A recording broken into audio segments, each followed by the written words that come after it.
What's going on, guys? It's Gino from Modern Accessory Review, and in today's video we're going to be talking about the fairly new Sony SRS-XB23. This $100 portable speaker has definitely changed a lot from its predecessor, the XB22, and I have to say I've enjoyed this speaker a lot more than I thought I would. But is the XB23 worth the price, and would it be a good option for yourself?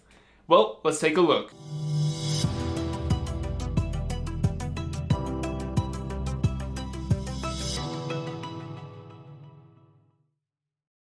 Starting off with the style and the design, this speaker looks a lot different from the previous XB22. We now have this durable fabric that runs all the way around the speaker, which is awesome because the previous XB22 only had this durable fabric on the front, and on the back we had this like rubbery stuff that always got scratches and marks. The passive radiators are on each side of the speaker, as you can see here, and I actually really like the way this looks because on the old XB22, the radiators were actually in the middle of the speakers and they shot out of the front and the back. And I have to say, this does look really alike the JBL Flip 5, so that's kind of interesting to see there. Now, unfortunately, Sony did take away the lighting in the XB23.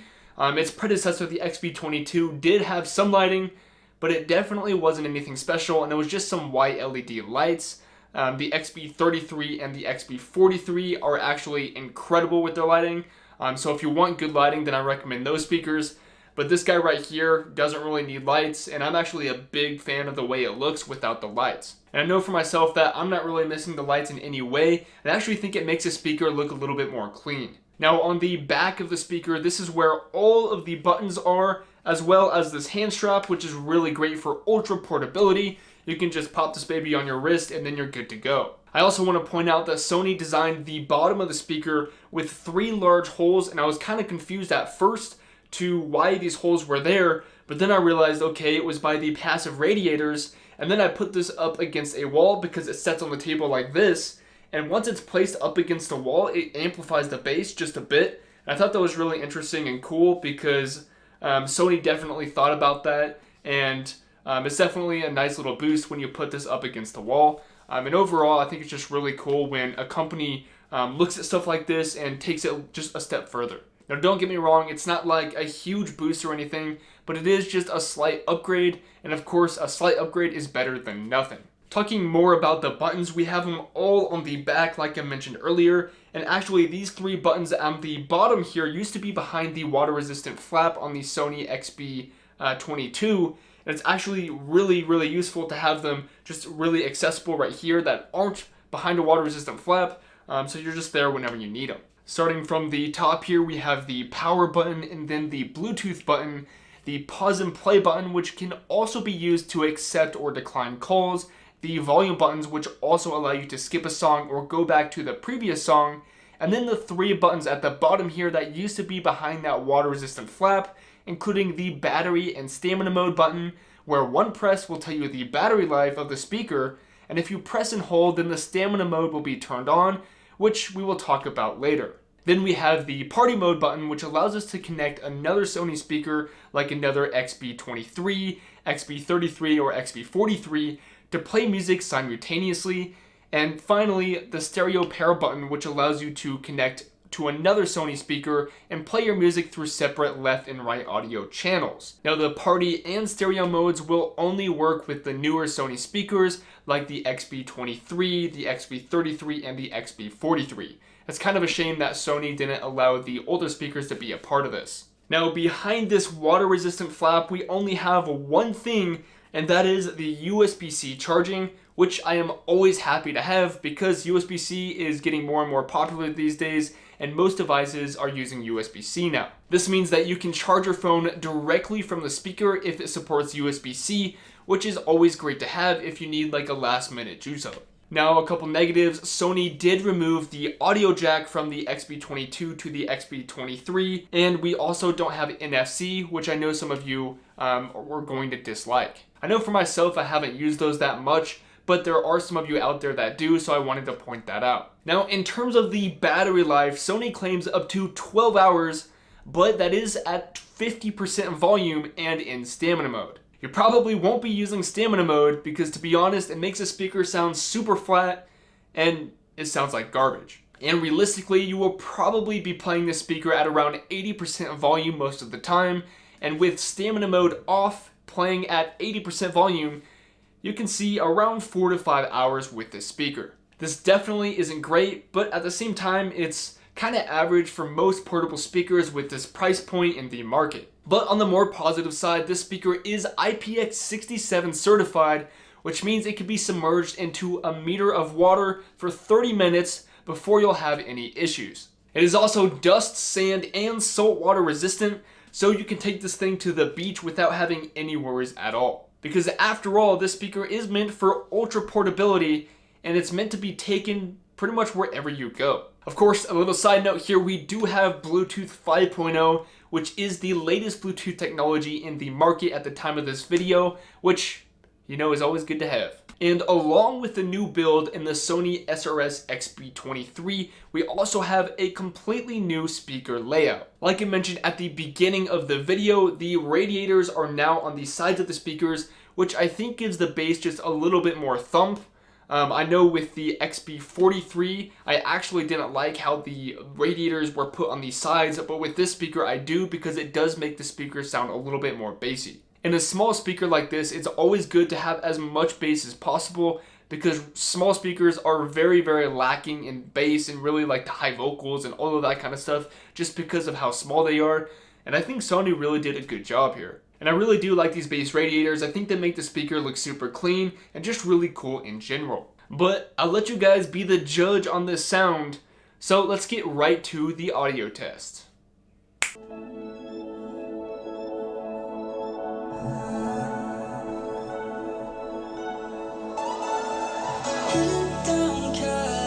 Driving round with my baby, top drops and raindrops, motion got me all faded, my heart got me going all crazy, and I won't be walking away, yeah. In the sunshine, I'm a fool, yeah. I got love, and ooh, yeah.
have to say I was pretty impressed with the audio quality of this speaker. The vocals, the highs, and the bass were all just a little bit better than I was expecting. If you saw my video on the Sony SRS-XB23, you know that I was a little bit disappointed in the audio quality just because I was expecting so much and the bass was definitely lacking. But with this speaker, I was really impressed.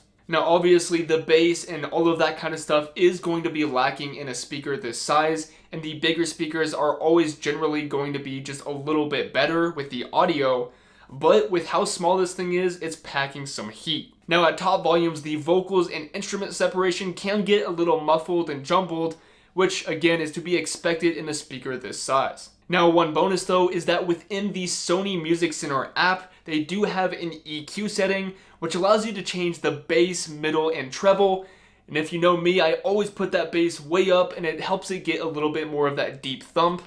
And overall, I think the EQ setting is just a really good feature to have. Now, wrapping up the video, I do really like the Sony SRS-XB23. With a new design, speaker layout, Bluetooth 5.0, pretty good sound, and good durability, I have to say that I can justify the price of $100. But because it is a small speaker, we aren't getting that super deep bass and really clear vocals, which again is to be expected. If you guys want to check out the most updated prices, I will link that down below in the description. But with that being said, thanks so much for watching, and I will see you guys in the next video. Peace!